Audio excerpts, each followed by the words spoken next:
ઓલપાડ તાલુકામાં માવઠાના કારણે ડાંગરના પાકને નુકસાનની ભીતિ છે। વડોલી ગામની સીમમાં કમોસમી વરસાદના કારણે જમીન ભેજવાળી થતા ખેડૂતો રોડ પર પાક સુકાવવા મજબૂર બન્યા છે। માત્ર વડોલી ગામમાં જ 500 હેક્ટર જમીનમાં ડાંગરનું વાવેતર થાય છે। ઓલપાડ તાલુકામાં સૌથી વધુ ડાંગર થાય છે। આ દરમિયાન લાચાર ખેડૂતોએ કહ્યું, ભગવાન નારાજ હોય ત્યારે સરકારને શું ફરિયાદ કરવી।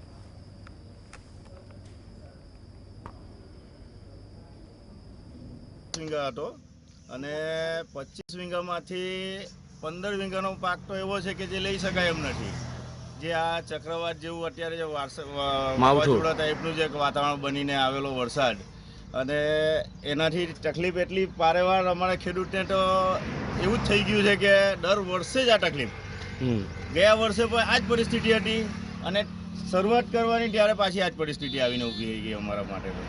અને ભેજવાળી જગ્યા છે, અમે નીચે સૂકવી નથી શકતા એટલે રોડે સૂકવવા ફરજિયાત અમારે આવવું પડે અને ખેડૂતને એટલું નુકસાન થાય છે કે વાત નહીં પૂછો। હવે સરકાર પાસે તો અપેક્ષા શું રાખવી કે અમારથી કુદરત જ અમારો નારાજ થઈ ગયો છે અમારી